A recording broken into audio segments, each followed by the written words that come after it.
ने racemose inflorescence के बारे में बताया और अब हम टाइप्स ऑफ रेसिमोज इन्फ्लोरोसेंस की बात करें।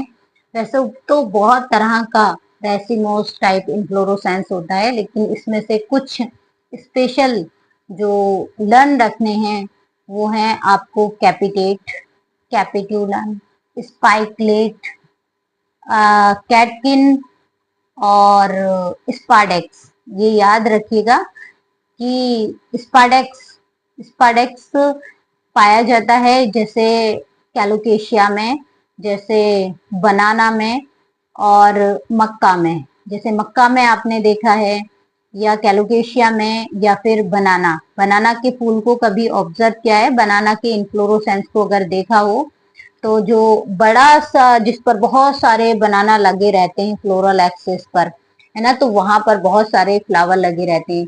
तो जो बीच वाला जो मार्शल भाग होता है जिस पर बहुत सारे फ्लावर अरेंज रहते हैं, एक्चुअली में वो स्पाडेक्स कहलाता है। और उस स्पाडेक्स पर क्या रहते हैं? चारों ओर बहुत ही पर्पल कलर के बड़े बड़े ब्रैक्ट लगे रहते हैं, है ना, जिनको स्पात कहा जाता है। और उन स्पात के अंदर फूल होते हैं। अंडरस्टैंड? तो स्पाडेक्स में याद रखिए ग्रीन कलर के स्पात पाए जाते हैं मेज में, यानी मक्का में। मक्के का भुट्टा देखा है आपने भाई?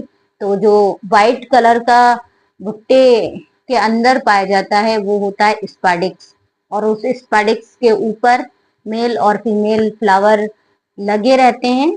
और साथ ही जो स्पात हैं यहाँ पर कैसे होते हैं? यहाँ स्पात ग्रीन कलर के होते हैं। जो दाने बनते हैं वो फीमेल फ्लावर से बनते हैं। अंडरस्टैंड? अब हम बात करते हैं कैलोकेशिया में यानी अरबी में। तो अरबी में भी येलो कलर के स्पात पाए जाते हैं।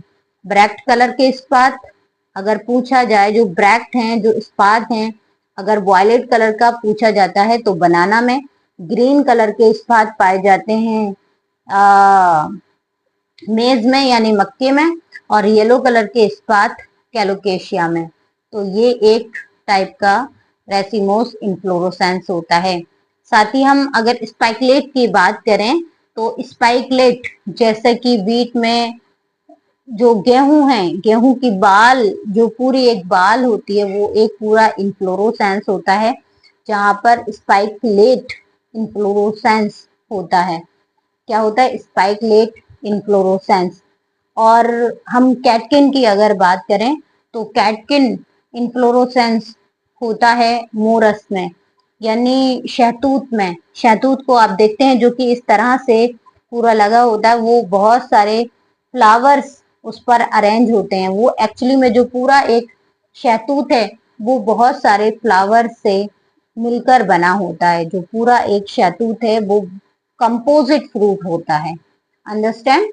तो कैटकिन में याद रखिएगा मोरस अल्बा।